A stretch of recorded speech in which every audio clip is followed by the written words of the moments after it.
नमस्कार। आज हम भारतीय संविधान के पहले भाव को समझने की कोशिश करेंगे, जो बताता है कि भारत असल में है क्या और इसके नक्शे को कैसे बदला जा सकता है।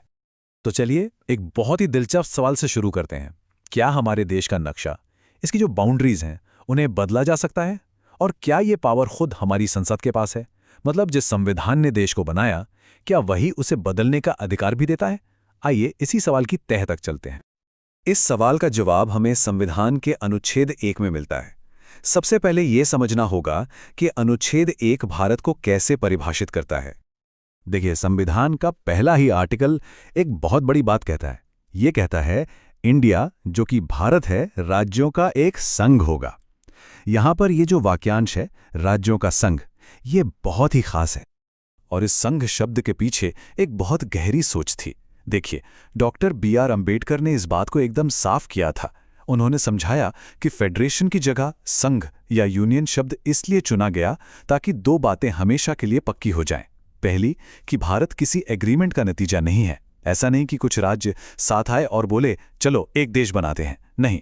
और दूसरी, जो शायद इससे भी ज्यादा जरूरी है, कि किसी भी राज्य को किसी भी हाल में इस संघ से अलग होने का अधिकार नहीं है। अब एक और दिलचस्प बात समझते हैं। संविधान दो शब्दों का इस्तेमाल करता है, भारत का संघ और भारत का राज्य क्षेत्र। भारत का संघ का मतलब है सिर्फ राज्य, लेकिन भारत का राज्य क्षेत्र ये एक बहुत बड़ा टर्म है। इसमें सिर्फ राज्य ही नहीं, बल्कि केंद्र शासित प्रदेश और भविष्य में भारत द्वारा अर्जित किया गया कोई भी इलाका शामिल होता है। तो अब जब हमने ये समझ लिया है कि भारत क्या है, तो चलिए देखते हैं कि वो कौन सी शक्तियां हैं जो देश की आंतरिक और बाहरी सीमाओं को बदल सकती हैं। हमारा संविधान इसके लिए दो अलग अलग आर्टिकल्स देता है। आर्टिकल 2 संसद को शक्ति देता है कि वो किसी बाहरी क्षेत्र को भारत में शामिल कर ले, मतलब ऐसा क्षेत्र जो अभी भारत का हिस्सा नहीं है। वहीं आर्टिकल 3 देश के अंदर के नक्शे को बदलने की शक्ति देता है, जैसे नए राज्य बनाना या मौजूदा राज्यों की सीमाओं या नामों में बदलाव करना। आर्टिकल 2 का सबसे अच्छा उदाहरण है सिक्किम। सिक्किम पहले भारत का हिस्सा नहीं था। 1974 में 35वें संशोधन से उसे एक सहयोगी राज्य बनाया गया और फिर अगले ही साल 1975 में 36वें संशोधन के जरिए सिक्किम भारत का एक पूर्ण राज्य बन गया। अब बात करते हैं आर्टिकल 3 की, जो केंद्र सरकार यानी कि संसद को राज्यों के ऊपर एक बहुत बड़ी, कह सकते हैं कि एक सर्वोच्च शक्ति देता है। तो किसी राज्य की सीमा बदलने का प्रोसेस क्या है? सबसे पहले, ऐसा कोई भी बिल सिर्फ राष्ट्रपति की सिफारिश के बाद ही संसद में पेश हो सकता है।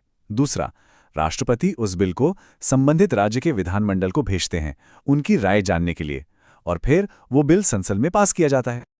और यहीं पर इस पूरी प्रक्रिया का सबसे बड़ा ट्विस्ट सामने आता है। वो ये कि राज्य की राय, चाहे वो कुछ भी हो, राष्ट्रपति या संसद पर बाइंडिंग नहीं है। जी हाँ, मतलब अगर कोई राज्य पूरी तरह से भी खिलाफ हो, तब भी संसद चाहे तो उस बिल को पास कर सकती है। इससे पता चलता है कि असली पावर किसके हाथ में है। और तो और, आर्टिकल 4 इस प्रक्रिया को और भी आसान बना देता है। ये कहता है कि आर्टिकल 2 या 3 के तहत किए गए किसी भी बदलाव को संविधान संशोधन नहीं माना जाएगा। मतलब इसके लिए आर्टिकल 368 वाले विशेष बहुमत की जरूरत नहीं है।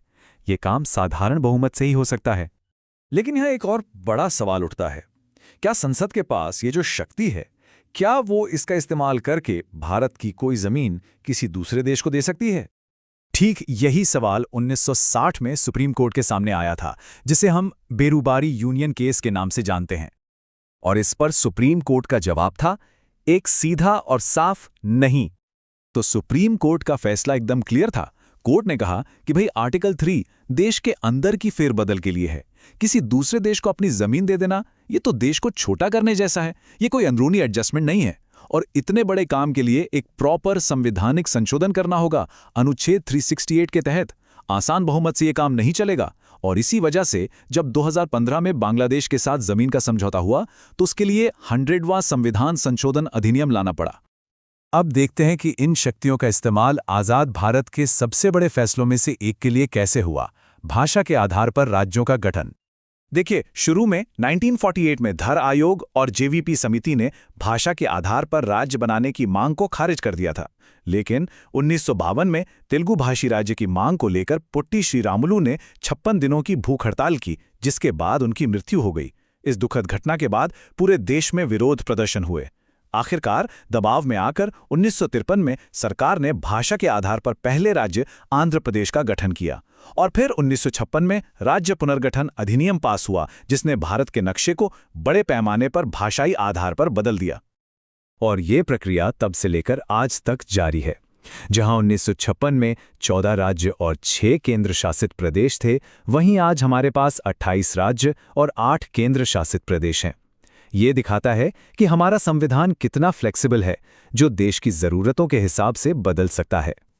तो ये सारी बातें हमें आखिर में एक बहुत ही पावरफुल आइडिया पे वापस ले आती हैं। एक ऐसी लाइन जो भारत की पूरी संरचना को समझा देती है। वो ये है, विनाशी राज्यों का अविनाशी संघ। इसका मतलब क्या है? इसका मतलब है कि राज्य, स्टेट्स बनाए जा सकते हैं, तोड़े जा सकते हैं, उनकी सीमाएं बदली जा सकती हैं, वो विनाशी हैं, डिस्ट्रक्टिबल हैं। लेकिन जो संघ है, जो यूनियन है, जो भारत का आइडिया है, वो अविनाशी है, इनडिस्ट्रक्टिबल।